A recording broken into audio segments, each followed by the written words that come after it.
Pernah tidak kalian menemukan uang di jalanan atau di tempat-tempat lainnya, tapi ketika akan diambil, kalian merasa bimbang karena khawatir bahwa uang tersebut adalah uang umpan untuk pesugihan atau uang tumbal.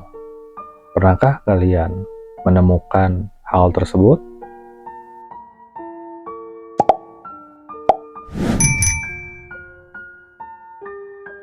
Teman-temanku yang menonton video ini, untuk sekarang saya akan membagikan pengalaman ketika saya menemukan uang tumbal, yaitu uang berupa pancingan agar diambil oleh seseorang, kemudian yang mengambil uang tersebut akan diumpankan atau menjadi target pesugihan, sehingga dia menjadi tumbalnya. Nah, saya beberapa kali pernah mengalami menemukan uang dalam tanda kutip yang asli berupa umpan tumbal. Nah, perlu diketahui juga bahwa ciri-ciri uang tumbal tersebut itu banyak sekali dan berbeda-beda. Kemudian juga tergantung jenis dari pesugihannya. Karena setelah saya amati baik-baik bahwa uang yang dijadikan umpan untuk tumbal pesugihan itu berbeda-beda, tergantung dari persyaratan si tersangka tersebut untuk menumbalkan seseorangnya. Nah, ini yang saya akan jelaskan adalah pengalaman yang pernah saya jumpai. Di antaranya yaitu ketika itu saya menemukan uang yang mencurigakan di jalanan. Yang pertama, saya lihat dulu dengan mata kepala saya secara zahir, apakah ada yang mencurigakan atau tidak secara fisiknya. Lalu saya pergunakan mata batin, yaitu cakra azna. Saya lihat di uang tersebut bagaimana penampakan energinya, apakah ada jin hodam yang menungguinya atau tidak. Kemudian ketika dengan mata zohir dan mata batin di cakra azna itu saya tidak menemukan apa-apa, lalu saya cross check kembali dengan menggunakan mata hati. Karena mata hati ini yaitu untuk melihat tingkatan yang lebih detail lagi. Nah, dalam beberapa waktu yang lalu saya menemukan berupa uang yang mencurigakan, yaitu betul saja uang tersebut ialah uang untuk menjadi korban pesugihan. Siapapun yang mengambilnya itu akan dijadikan tumbalnya.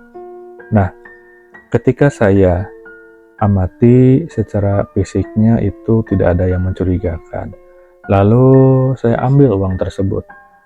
Sebelum saya netralkan, karena saya ingin tahu ya seperti apa ciri-ciri yang menonjol, waktu itu saya robek si ujung uangnya sedikit saja. Nah, ketika saya robek tersebut ternyata keluar rembesan darah yang warna merah. Ketika amati, nah ternyata si uang tumbal tersebut untuk pancingan menjadi korban pesugihan itu keluar semacam darah yang warna merah dari kertas yang saya robek. Dan betul saja ketika saya cross check secara lebih mendalam, ternyata di dalamnya dihuni semacam jin hodam yang bertugas menjadi GPS atau penanda. Karena si uang tersebut ketika kita ambil dan kita pergunakan, itu kita secara tidak langsung akan ditandai oleh jin yang nanti akan menjemput kita menjadi tumbalnya. Nah, di dalam uang tumbal tersebut itu tertanam semacam GPS bangsa jin. Di dalamnya ada hodamnya, sehingga kemanapun kita pergi, kita akan terlacak.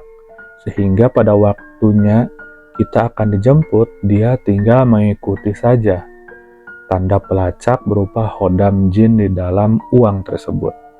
Nah, ketika saya lebih bedah lagi, lebih mendalam, ternyata si jin hodamnya tersebut ada.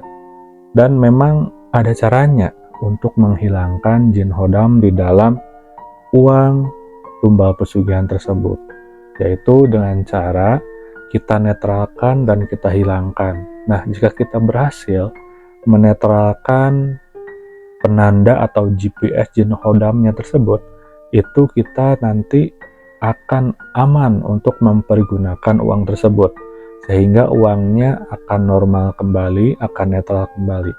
Dan si jin yang bertugas menjemput orang yang mempergunakan uang tersebut itu akan gagal dan tidak bisa lagi bekerja untuk menjemputnya karena telah hilang atau lost contact dengan GPS jin hodam tersebut.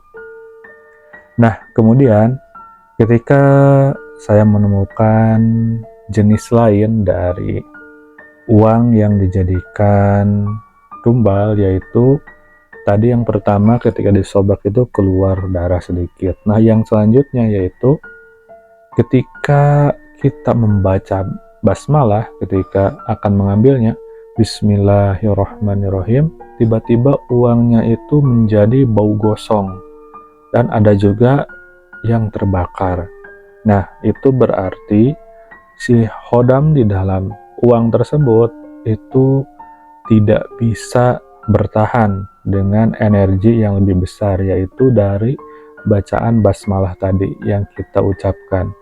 Karena si korban yang menjadi calon tumbal pesugihan itu ada persyaratan khusus, yaitu bagi orang-orang yang tentu saja imannya lemah, kemudian secara nur spiritual atau tingkatan spiritualnya itu sedang goyah dan sedang labil. Makanya bagi seseorang yang rajin ibadah dan nur spiritualnya tinggi, seperti yang orang-orang yang imannya tinggi, itu akan jarang sekali menemui uang-uang yang mencurigakan tersebut. Berbeda lagi dengan seseorang yang memang sudah cocok menjadi tumbal pesugihan, tentu akan sering kali menemukan uang-uang seperti itu, sehingga rentan menjadi korban. Nah, tadi setelah baca bismillah itu akan hilang.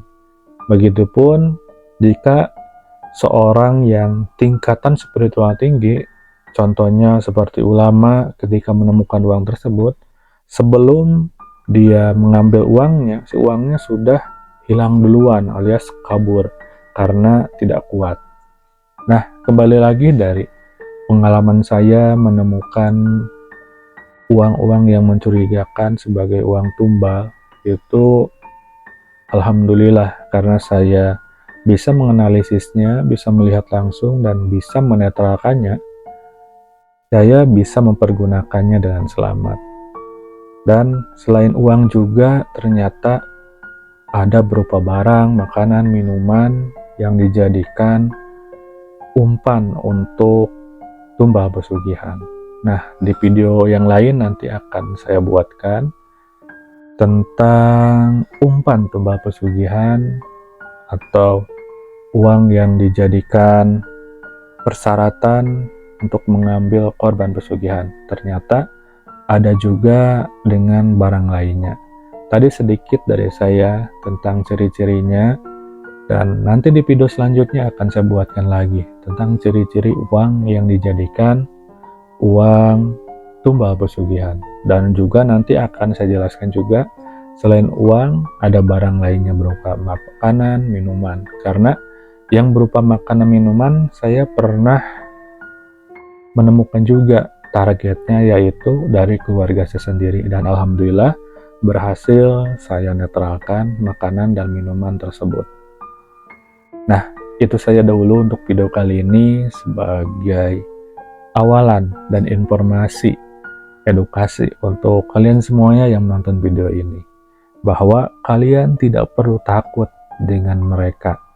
Kalian jangan takut, karena selagi kita mempunyai Allah dan kita beriman, kita pasti akan dilindungi oleh Allah. Makanya kita tidak boleh takut dengan mereka yang jahat-jahat. Kita terus perbaiki diri, kita terus naikkan spiritual kita, keimanan kita. Dan ingat, hanya Allah lah yang Maha Agung, Maha Besar. Tidak ada yang lebih besar dari Allah. Makhluk apapun yang tinggi, yang sakti, atau yang menyeramkan, tidak bisa melebihi dari keagungan Allah. Maka dari itu, kita sebagai makhluknya yang diciptakan Allah, tidak perlu takut kepada mereka. Teruslah kita perbaiki diri, tingkatkan keimanan kita, dan terus minta perlindungan dari Allah. Karena jika tidak ada rahmat dan perlindungan dari Allah, kita itu sangat lemah sekali. Terima kasih telah menonton video ini. Nanti video selanjutnya kita akan bahas lagi yang lebih mendalam. Terima kasih telah menonton.